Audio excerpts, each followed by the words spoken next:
تو وہ بھی عبدل لطیف صاحب کے کام کے نہیں ہیں، ان پر میں مفصل گفتگو آگے کروں گا انشاءاللہ۔ ڈاکٹر صاحب کا تیسرا چیلنج یہ تھا کہ عبداللہ بن عمر رضی اللہ تعالیٰ عنہ اس شخص کو کنکریاں مارتے تھے جو رفع الیدین نہیں کرتا تھا۔ مجھے ایک صحابی دکھ رہا ہے جس نے رفع الیدین کرنے والے کو کنکریاں ماری ہوں۔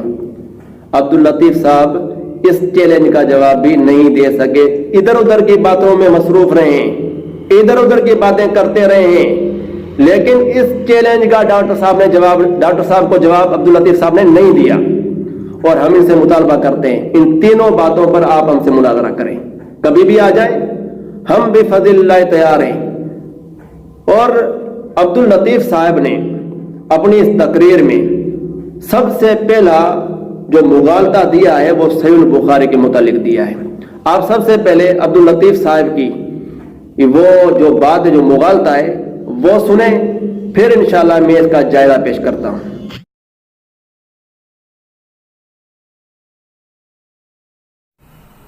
صحیح بخاری کے اندر جتنی احادیث ہیں سب کی سب صحیح ہیں، ٹھیک ہے، ہمیں اس سے انکار نہیں، لیکن ڈاکٹر صاحب ہم آپ سے پوچھتے ہیں کہ کیا صحیح بخاری کی تمام احادیث پر اہل حدیث حضرات عمل کرتے ہیں؟ تمام احادیث مبارکہ پر اہل حدیث حضرات عمل کرتے ہیں جو صحیح بخاری کے اندر ہے، یا ہر صحیح حدیث پر عمل کیا جائے گا؟ یہ ہمارا سوال ہے آپ سے۔ چلیں ہم آپ کو ایک حوالہ بھی دکھا دیتے ہیں۔ سامعین، یہ آپ کے سامنے کتاب ہے فتاوی اہل حدیث، اس کو لکھنے والے اہل حدیث حضرات کے یہ آپ دیکھ سکتے ہیں مجتہد العصر حافظ عبداللہ محدث روپڑی صاحب ہیں، اور اس کو ترتیب دینے والے الشیخ ابو السلام محمد صدیق صاحب ہیں۔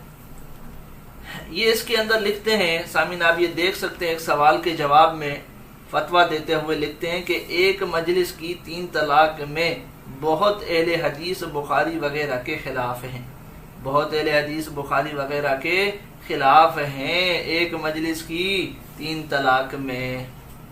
تو یہ فی الحال میں نے ایک حوالہ پیش کیا ہے ڈاکٹر صاحب کہ آپ لوگ بخاری وغیرہ کے خلاف ہیں اس مسئلے میں، جیسا کہ آپ کے مجتہد العصر صاحب نے لکھ کر فتاوی اہل حدیث کے اندر بتلا دیا۔ عبداللطیف صاحب نے، آپ نے سنا کہ صحیح بخاری کے حوالے سے محدث عبداللہ روپڑی رحمۃ اللہ علیہ کی عبارت پیش کی۔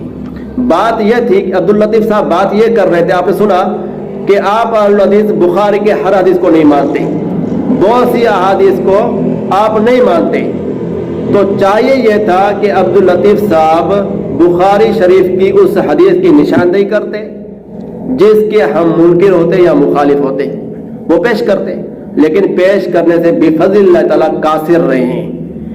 عبداللہ روپڑی رحمۃ اللہ علیہ کی بات پیش کی اور مغالطہ دینے کی کوشش کی۔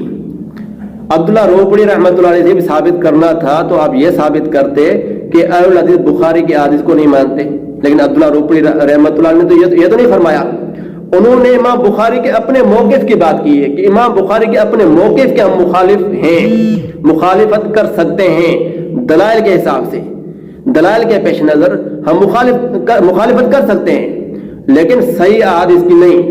اب روپڑی صاحب رحمۃ اللہ علیہ کی وہ عبارت آپ کے سامنے میں پڑھتا ہوں، اور ہم اسکرین سامنے وہی لگاتے ہیں جو عبداللطیف صاحب نے لگایا تھا، تاکہ کوئی شخص یہ نہ کہے کہ آپ دوسرا اسکرین لائیں، نہیں، وہی عبداللطیف صاحب نے نیچے والی لائن پڑھی تھی، میں اوپر کی لائن بھی پڑھ کے سناتا ہوں مکمل بات۔ روپڑی صاحب فرماتے ہیں اہل حدیث بخاری و مسلم کے اجتہاد کو ائمہ اربعہ کے اجتہاد پر ترجیح نہیں دیتے، یعنی امام بخاری کے اجتہاد، ذاتی اجتہاد، اس کو دوسرے اماموں پر ترجیح نہیں دیتے، بلکہ دلیل کے تابع ہیں، دلیل کے پیروکار ہیں۔ دلیل کیا؟ کتاب و سنت، قرآن اور حدیث۔ اگر امام بخاری رحمۃ اللہ علیہ کی بات قرآن و سنت کے مطابق ہو یا اس کی تشریح میں ہو تو ہماری آنکھوں پر، اگر امام بخاری کی بات کس نص سے ٹکراتی ہو تو ہم نہیں مانیں گے، ہم دلیل کے پیروکار ہیں۔ روپڑی صاحب نے واضح طور پر یہ فرما رہے ہیں، اور پھر آگے مثال کے طور پر یہ بات کی، کہا کہ مثال کے طور پر ایک مجلس کی 3 طلاقوں میں بہت اہل حدیث بخاری وغیرہ کے خلاف ہیں، طلاق کے مسئلے میں اہل حدیث بخاری کے موقف کے خلاف ہیں، اور صحیح بخاری میں ایسی کوئی طلاق کے متعلق روایت نہیں ہے جس کے ہم منکر ہوں، مخالف ہوں، نہیں، امام بخاری کے اپنے اجتہاد اور اپنے موقف کہ ہم مخالفت کرتے ہیں، اس کے خلاف ہیں. یا روپڑی صاحب کی بات کا مطلب یہ ہے. لیکن عبداللطیف صاحب اس کو دوسرے پیرائے میں لے جا رہے ہیں کہ الحدیث بخاری کی احادیث کو نہیں مانتے. لیکن روپڑی صاحب یہ بات نہیں کر رہے، امام بخاری کی اپنی بات کر رہے ہیں، اپنے موقف کی بات کر رہے ہیں. اب ہم آپ کے سامنے یہ بات بھی واضح کرتے کہ احادیث کا منکر کون ہے، حدیثوں کو کون نہیں مانتا. تو یہ بات آپ کے سامنے واضح رہنی چاہیے اور کہ احادیث کا منکر، کتاب و سنت کا منکر یہ حنفی لوگ ہیں، ان کے لیے امام کا قول حجت ہے. کتاب و سنت کو نہیں مانتے، اور جب مطلب کی بات آتی ہے تو لے لیتے، مطلب کے خلاف ہوتی ہے نہیں لیتے. کتاب و سنت کے یہ پیروکار نہیں ہے. بے شمار احادیث کو انہوں نے رد کیا ہے. اگر وقت ملا تو کبھی ہم انشاءاللہ ثابت کریں گے کہ منکرین حدیث کے چور دروازے کھولنے والے یہ حنفی لوگ ہیں، انہوں نے چور دروازے کھولے ہیں. فی الحال آپ کے سامنے صرف میں 2 عبارت پیش کرتا ہوں، ان پر آپ غور کریں. پہلی عبارت رشید احمد لدھیانوی کی. رشید احمد لدھیانوی کی کتاب ارشاد القاری الی صحیح البخاری، اس میں لدھیانوی صاحب فرماتے ہیں مقلد کے لیے قول امام حجت ہے، نہ کہ ادلہ اربع. مقلد کے لیے صرف امام کا قول حجت ہے، 4 دلائل حجت نہیں. قرآن سنت اجماع یہ چیزیں حجت نہیں. قرآن و سنت کو تو سرے سے آپ مانتے ہی نہیں ہیں، آپ کے علماء کہہ رہے ہیں. اور دوسرا اسی عالم کا حوالہ میں پیش کرنے لگا ہوں. اسی عالم نے اپنی دوسری کتاب احسن الفتاوی میں یہ بات فرمائی ہے کہ رجوع الی الحدیث وظیفہ مقلد نہیں. مطلب حدیث کی طرف جانا یہ مقلد کا کام نہیں. اب دیکھیں حدیث کا منکر کون ہے، آپ ہیں یا ہم نے تو آپ کے گھر سے یہ حوالہ پیش کیا ہے. ہم الحدیث بفضل اللہ تعالیٰ کتاب و سنت کے پابند ہیں. قرآن و حدیث سے کوئی چیز ثابت ہو جائے ہمارا اس پر ایمان ہوتا ہے. ایک بھی ایسی حدیث نہیں ہوگی جو صحیح حدیث ثابت ہو جائے چاہے بخاری میں ہو یا کسی بھی کتاب میں ہو. صحیح بخاری کے تو جمیع روایت صحیح ہے، جمیع مرفوع متصل روایت، لیکن کسی اور کتاب میں بھی ہو اس کی سند صحیح ہو تو ہم الحدیث پر اس پر ایمان رکھنا واجب سمجھتے ہیں، ضروری سمجھتے ہیں. آگے عبداللطیف صاحب موضوع سے ہٹ کر سجدوں کے رفع الیدین کی طرف چلے گئے ہیں.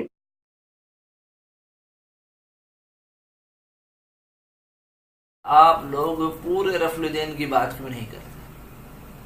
آپ ادھورے رفع الیدین کی بات کیوں کرتے ہیں؟ پورا رفع الیدین جو نبی علیہ الصلوۃ والسلام سے ثابت ہے، صحیح احادیث مبارکہ کے اندر آیا ہے، آپ اس پورے رفع الیدین کی بات کریں کہ نبی علیہ الصلوۃ والسلام سے سجدوں کا رفع الیدین بھی ثابت ہے. سجدوں کے رفع الیدین، حالانکہ سجدوں کا رفع الیدین یہ موضوع میں شامل نہیں ہے. ہم عبداللطیف صاحب سے کہتے ہیں اگر سجدوں کا رفع الیدین آپ اس کو مانتے ہیں، ثابت مانتے ہیں، تو آپ اس پر عمل کیوں نہیں کرتے؟ دوسری بات یہ ہے کہ ہم اہل حدیث اس پر عمل کیوں نہیں کرتے؟ ہم اس لیے عمل نہیں کرتے، ہم اسے ثابت نہیں مانتے، ہم اسے ثابت نہیں سمجھتے. ہم کہتے ہیں محدثین کے جو اصول ہیں نا ہم ان کو مانتے ہیں احادیث کی صحت اور ضعف کے حوالے سے. محدثین کے اصولوں کے مطابق وہ جمیع روایات ضعیف ہیں جن میں سجدوں کے رفع الیدین کا تذکرہ ہے. کوئی تفصیل دیکھنا چاہتا ہے تو حافظ زبیر رضی رحمۃ اللہ علیہ کتاب نور العینین ملاحظہ کریں. نور العینین میں حافظ صاحب نے تفصیل سے یہ بات ثابت کی ہے اس بارے میں جمیع روایات ضعیف ہیں، بلکہ صحیح بخاری کی روایت میں سجدوں کے رفع الیدین کی نفی موجود ہے. جہاں تک عبداللطیف صاحب نے 2 علماء کی اقوال جو پیش کیے ہیں، عبارات پیش کیے ہیں، تو ہم گزارش کرتے ہیں کہ ہم دلیل کے محتاج ہیں. ان کی بات دلیل کے مطابق نہیں، اگر ثابت ہو جائے تو ہمارے علماء کیا آپ ہمیں ثابت کر کے دکھلائیں تب بھی ہم مان جائیں گے. ہم تو کتاب و سنت کے پابند ہیں. اور آپ جو حنفی ہیں ایک امام کے مقلد ہیں، اس کے باوجود اپنے بے شمار علماء سے آپ اختلاف کرتے ہیں، متعدد مسائل میں اختلاف کرتے ہیں، بلکہ اپنے فقہ اور آپ کے امام ابو حنیفہ رحمۃ اللہ علیہ سے بھی آپ لوگ اختلاف کرتے ہیں. ہم تو اہل حدیث مقلد نہیں ہیں، ہم تو بفضل اللہ تعالی محققین کی جماعت ہیں، محققین کی جماعت میں شامل ہیں. اہل حدیث محققین کی جماعت ہیں. ہم تو اپنے علماء سے اختلاف کرنے کا حق رکھتے ہیں، دلائل کی بنیاد پر اختلاف کرتے ہیں. جب آپ مقلد کرتے ہیں تو محقق بلا اولا کر سکتا ہے.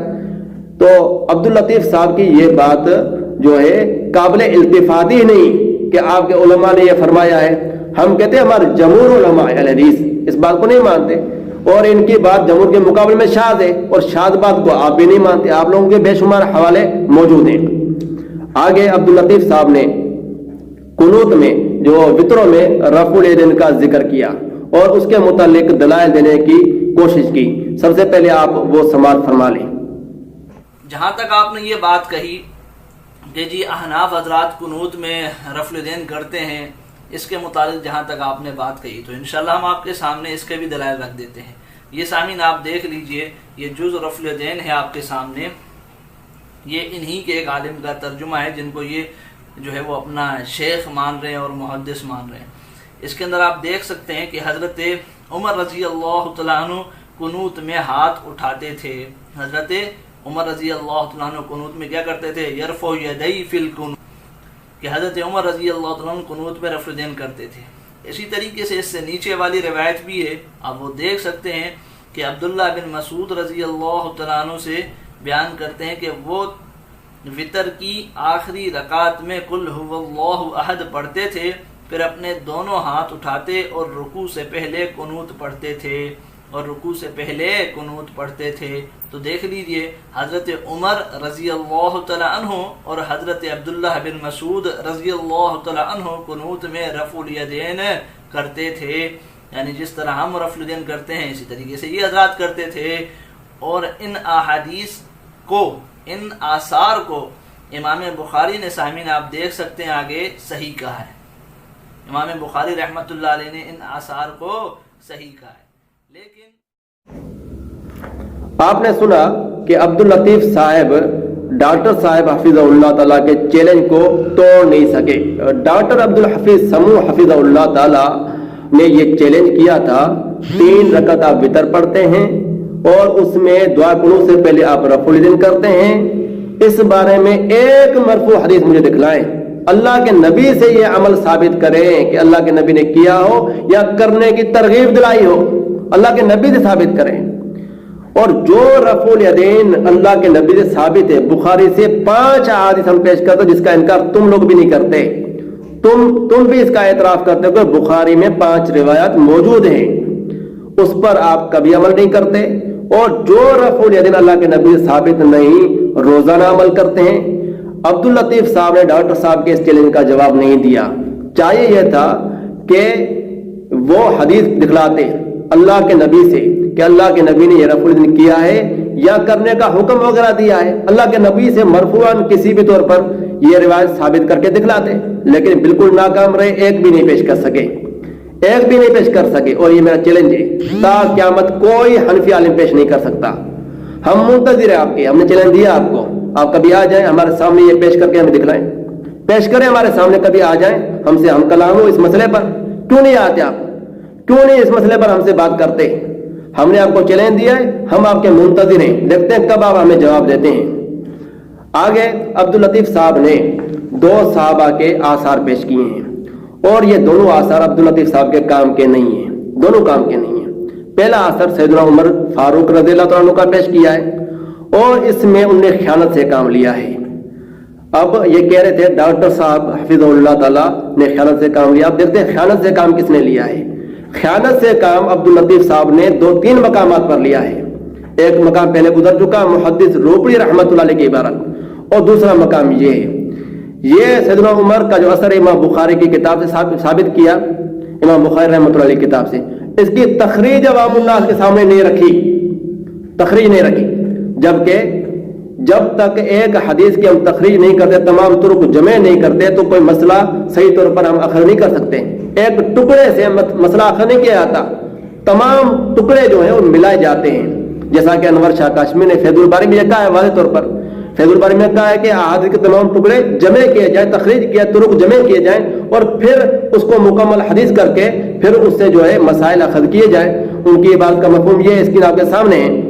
تو یہ روایت مصنف ابن ابی شیبہ میں موجود ہے، تو وہاں پر یہ الفاظ ہے، میں آپ کے سامنے پڑھتا ہوں، اسکرین بھی موجود ہے، میں پڑھ کے دکھلاتا ہوں. تو وہاں پر ابو عثمان فرماتے ہیں کان عمر یقنط بنا بعد الرکوع، عمر رضی اللہ تعالیٰ عنہ ہمیں رکوع کے بعد قنوت کراتے. پہلی خیانت رکوع کے بعد جو چیز تھی اسے پہلے قرار دے دیا عبداللطیف صاحب نے، حالانکہ اس کا تعلق رکوع کے بعد ہے، پہلے نہیں ہے. وَيَرْفَعُ يَدَيْهِ، اور ہاتھ اٹھا کر دعا کرتے. اب دعا کو رفع الیدین بنا دیا اور رکوع کے بعد جو چیز تھی اسے رکوع سے پہلے قرار دے دیا. یہاں پر یقنط بنا بعد الرکوع وَيَرْفَعُ يَدَيْهِ، یہ واضح الفاظ موجود ہیں مصنف ابن ابی شیبہ میں. اسی ابو عثمان سے مولانا صاحب آپ تخریج کر لیتے تو مسئلہ آپ کے سامنے کھل کر واضح ہو جاتا. یہ روایت آپ کے کام کی نہیں ہے. پھر بڑی مزے کی بات یہ کہ امام ابن ابی شیبہ رحمۃ اللہ علیہ کا فہم، امام ابن ابی شیبہ نے اس اثر سے کیا سمجھا ہے. ایک بات عبداللطیف صاحب سمجھ رہے اور دوسری ہمارے سلف ابن ابی شیبہ جو ان احادیث کے وارث ہیں محدثین، انہوں نے اس اثر کے اوپر باب باندھا ہے. وہ باب بھی ملاحظہ کیجئے. فرماتے ہیں من کان یرفع یدیہ فی قنوت الفجر، فجر کی قنوت میں، قنوت نازلہ میں، فجر میں رکوع کے بعد ہاتھ اٹھانا. اور فجر کو انہوں نے وتر قرار دے دیا. جس کا تعلق فجر سے تھا اس کو وتر بنا دیا انہوں نے، اور جو رکوع کے بعد تھی اسے رکوع سے پہلے قرار دے دیا. دیکھیں کتنی خیانتیں کی ہیں عبداللطیف صاحب نے. اگر تخریج کر لیتے، مختلف کتب میں دیکھ لیتے تو مسئلہ حل ہو جاتا، لیکن یہ زحمت انہوں نے نہیں کی. اور دوسری بات یہ کہ یہ اثر سندن بھی ضعیف ہے، سندن ثابت نہیں ہے، کیونکہ جعفر بن میمون جو راوی ہے اس کو جمہور محدثین نے ضعیف قرار دیا ہے. جمہور محدثین نے اس راوی پر ہم جرح پیش نہیں کرتے، جرح پیش کرنے کی ضرورت نہیں ہے. وہ اس لیے نہیں ہے، اگر بے فرض محال اسے صحیح تسلیم کر لیا جائے تو بھی مولوی عبداللطیف صفدر صاحب کے کام کا نہیں ہے. دوسرا اثر انہوں نے پیش کیا سیدنا عبداللہ بن مسعود رضی اللہ عنہ کا. عبداللہ بن مسعود رضی اللہ عنہ کا اثر بھی ان کے کام کا نہیں ہے. وہ اس لیے ان کے کام کا نہیں ہے کہ وہ اثر بھی سندن ضعیف ہے.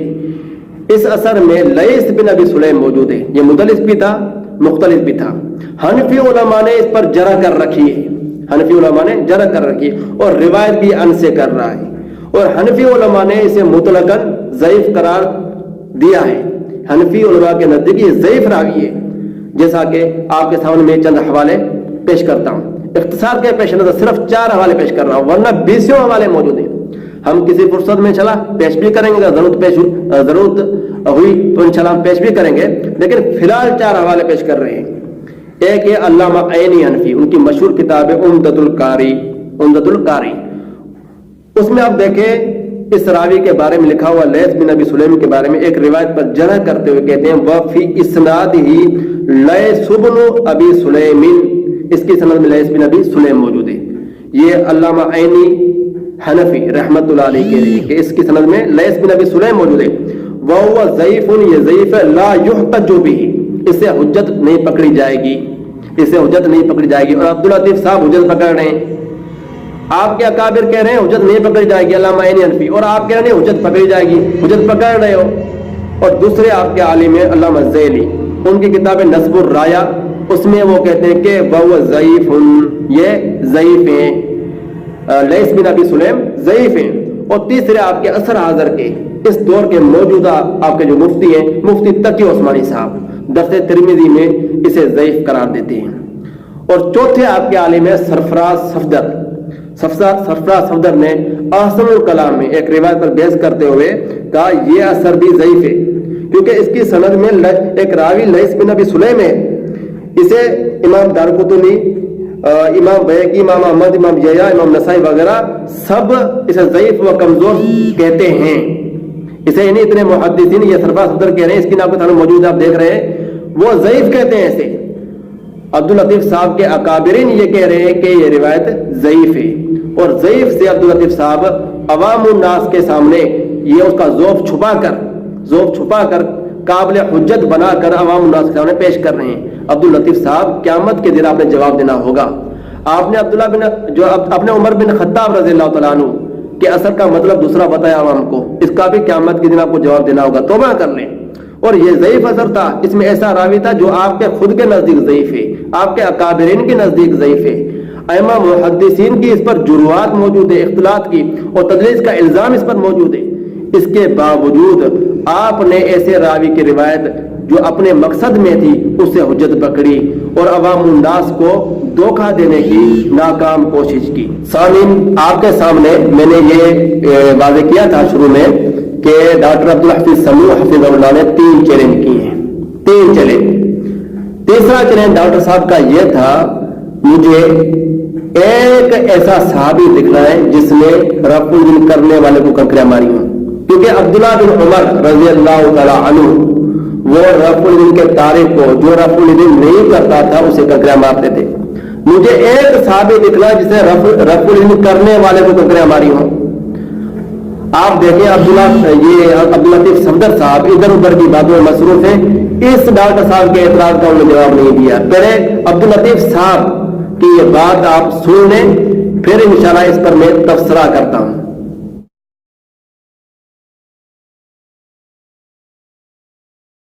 آپ نے 3 کتابوں کا نام لیا ہے، 3 کتابوں۔ آپ کہتے ہیں کہ یہ روایت مسند حمیدی کے اندر ہے، جو تو رفع الدین کے اندر ہے، اور سنن دارقطنی کے اندر۔ ان 3 کتابوں کا آپ نے نام لیا۔ اب سامعین یہ ذرا دیکھ لیں، آپ کے سامنے مسند حمیدی ہے، مسند حمیدی۔ اس کے اندر رکوع میں جاتے وقت اور رکوع سے اٹھتے وقت کے الفاظ نہیں ہیں، بلکہ الفاظ کیا ہیں؟ کلما خفض و رفع، کلما خفض و رفع، کہ عبداللہ بن عمر رضی اللہ عنہ جب بھی کسی شخص کو دیکھتے کہ وہ ہر اونچ نیچ کے وقت رفع الدین نہیں کرتا، ہر اونچ نیچ کے وقت رفع الدین نہیں کرتا۔ یہ الفاظ ہیں مسند حمیدی کے اندر۔ اسی طریقے سے یہ سنن دارقطنی آپ کے سامنے ہے، اس کے اندر بھی یہی الفاظ ہیں کہ کلما خفض و رفع، کلما خفض و رفع۔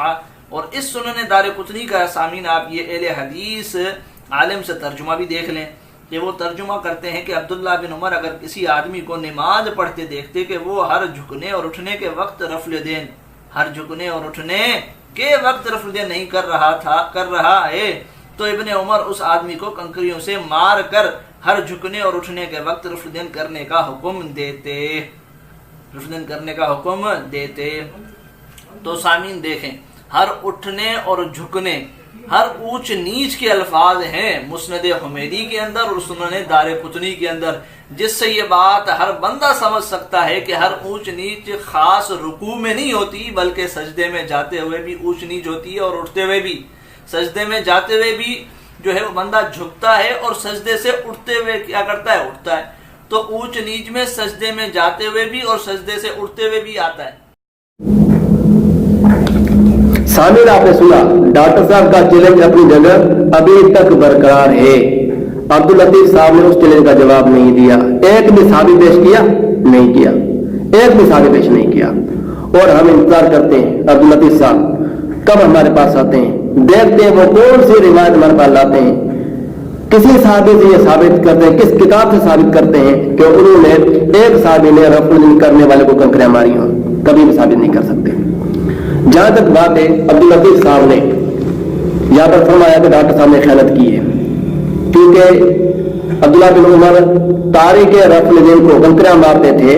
یہ روایت ڈاکٹر صاحب نے مسند حمیدی، سنن دارقطنی اور امام بخاری کی کتاب میں پیش کی، لیکن مسند حمیدی اور سنن دارقطنی کی عبارت پیش نہیں کی، کیونکہ وہاں پر الفاظ کلما خفض و رفع، ہر اونچ نیچ میں جو رفع الدین نہ کرتا تو اسے کنکریاں مارتے، یا تو ہر اونچ نیچ رفع الدین رکوع نہیں ہے، تو یہ ڈاکٹر صاحب پر الزام لگایا۔ ہم کہتے ہیں مسند حمیدی اور سنن دارقطنی ان دونوں میں ہے اجمال، ہر اونچ نیچ۔ اب کون سی اونچ نیچ؟ اجمال ہے، ان کی تفصیل نہیں ہے، ان کتابوں میں تفصیل نہیں ہے، اور تفصیل امام بخاری کی کتاب میں وہاں پر ان پر رکوع کی وضاحت موجود ہے۔ اس کے بعد الجھنا ہی نہیں چاہیے، تمام الجھنیں ختم ہو گئی، تمام مسائل ختم ہو گئے، دوسری جگہ پر وضاحت آ گئی، کیونکہ جب کسی اثر یا حدیث کا جو مفہوم لیا جاتا ہے وہ تمام طرق سامنے رکھ کر پھر لیا جاتا ہے، جیسا کہ انور شاہ کاشمیر نے کہا، لیکن عبداللطیف دوسری راہ اختیار کر رہے ہیں۔ انور شاہ کاشمیری کہہ رہے ہیں تخریج کرو، تمام کو ملا کر پھر مفہوم نکالو، لیکن یہ نہیں، یہ کہتے نہیں جو مطلب خلاف ہے اس سے نہیں دوسرے میں نکالوں گا، تو یہ طریقہ نہیں ہے نا، حق والوں کا یہ طریقہ نہیں ہوتا۔ پھر بغیر دلیل کے آپ کہہ رہے ہیں کہ یہ امام بخاری کتاب میں کسی راوی کا وہم ہوگا، آپ کے کہنے سے ثابت ہو جائے گا؟ آپ کے کہنے سے کچھ بھی ثابت نہیں ہوگا، ثابت جو ہوگا وہ محدثین کے کہنے سے ہوگا۔ اس علم کے صحت اور ضعف کے، احادیث کی صحت اور ضعف کے جو وارث ہیں وہ محدثین ہیں، انہوں نے تدوین حدیث کی ہے، احادیث کو جمع کیا ہے، اس علم کے وہ وارث ہیں۔ آپ کا کوئی حق نہیں کہ آپ بغیر دلیل کے کسی پر حکم لگاتے پھریں، کیونکہ آپ کا کوئی جواب نہیں تھا تو آپ یہی کر سکتے تھے۔ تو اسی روایت میں یہ روایت دوسری کتاب میں موجود ہے امام بخاری کی، وہاں پر وضاحت موجود ہے، رکوع کی وضاحت موجود ہے، ٹھیک۔ دوسری بات یہ کہ عبداللہ بن عمر رضی اللہ عنہ کا عمل بھی یہ بتاتا ہے کہ کلما خفض ورفع، اس سے مراد عند الرکوع والا رفع الیدین ہے، کیونکہ عبداللہ بن عمر سے ثابت ہے کہ وہ رکوع میں جاتے اور سر اٹھاتے وقت رفع الیدین کیا کرتے تھے، یہ ان سے ثابت ہے۔ تو ان کا یہ عمل بھی بتا رہا ہے کہ کلما خفض ورفع کی تفصیل یہ ہے، عند الرکوع، دوسری نہیں، ہر اونچ نیچ نہیں، یہ اس اونچ نیچ سے مراد عند الرکوع والی اونچ نیچ ہے۔ عبداللہ بن عمر کے عمل نے بھی یہ بتا دیا۔ تیسری بات یہ کہ عبداللطیف نے خیانت کی ہے، عبداللطیف نے خیانت کی ہے۔ دیکھیں سنن دارقطنی کا اسکرین پیش کیا، وہاں سے روایت پیش کی، سنن دارقطنی میں روایت کلما خفض ورفع، صحیح ہے، یہ روایت تھی۔ اب اس روایت سے امام دارقطنی نے کیا سمجھا ہے؟ امام دارقطنی نے اس حدیث کے اوپر باب قائم کیا، وہ باب ملاحظہ کریں، باب ہے باب ذکر تکبیر ورفع الیدین عند الافتتاح والرکوع والرفع منہ۔ امام دارقطنی نے اس روایت کلما خفض ورفع، اس کے اوپر باب قائم یہ کیا کہ شروع نماز میں رفع الیدین، رکوع جاتے اور رکوع سے سر اٹھاتے وقت کہ رفع الیدین کا ذکر۔ اس باب کے تحت امام دارقطنی کلما خفض ورفع یہ روایت لائے ہیں۔ تو امام دارقطنی نے بھی اس سے کلما خفض ورفع ہر اونچ نیچ سے رکوع والی اونچ نیچ سمجھی ہے۔ تو اب ہم کہتے ہیں کہ امام دارقطنی رحمت اللہ علیہ کا فہم لیا جائے گا یا عبداللطیف صفدر کا لیا جائے گا؟ لازمی بات ہے، امام دارقطنی جو محدث ہیں انہوں نے اس حدیث سے جو سمجھا وہ لیا جائے گا نا۔ عبداللطیف صاحب کی تو اس کے سامنے کوئی حیثیت ہی نہیں ہے۔ اور دوسرا حوالہ آپ کے سامنے ایک اور پیش کروں کہ امام ابن عبد البر رحمۃ اللہ علیہ، ان کی کتاب الاستذکار، اس میں امام احمد کے حوالے سے وہ لکھتے ہیں۔ یہاں پر امام احمد بن حنبل رحمۃ اللہ علیہ کا حوالہ میں ذکر نہیں کر رہا، کیونکہ ان کی بات انہوں نے ذکر کی ہے ابن عبد البر رحمۃ اللہ علیہ نے۔ تو جو کسی کا قول ذکر کرے اور اس پر کوئی اعتراض نہ کرے تو وہ مصنف کا بھی وہی نظریہ ہوتا ہے، جیسا کہ سرفراز صفدر نے تفریح الخواطر میں یہ بات لکھی۔ سرفراز صفدر نے اس اصول کو متعارف کروا دیا ہے تفریح الخواطر میں۔ تو امام ابن عبد البر رحمۃ اللہ علیہ احمد بن حنبل رحمۃ اللہ علیہ کے حوالے سے لکھتے ہیں، احمد بن حنبل کے حوالے سے، کہ انہوں نے مسئلہ رفع الیدین میں اس چیز کو پیش کیا ہے، اس روایت کو پیش کیا ہے، مسئلہ رفع الیدین میں ابن عبد البر رحمۃ اللہ علیہ نے۔ تو ابن عبد البر رحمۃ اللہ علیہ کا موقف، انہوں نے بھی اس حدیث سے یہ سمجھا کہ اس کا تعلق کلما خفض ورفع، اور عبداللہ بن عمر رضی اللہ عنہ کے اس اثر کا تعلق عند الرکوع سے، ہر اونچ نیچ سے نہیں ہے۔ جو اونچ نیچ ہے وہ صرف رکوع والی اونچ نیچ، رکوع والی اونچ نیچ، رکوع کرتے اور رکوع سر اٹھاتے وقت جو شخص رفع الیدین نہیں کرتا تھا، عبداللہ بن عمر اسے کنکریاں مارتے تھے۔ اللہ تعالیٰ سے دعا ہے کہ اللہ تعالیٰ ہمیں حق و سچ قبول کرنے کی توفیق عطا فرمائے۔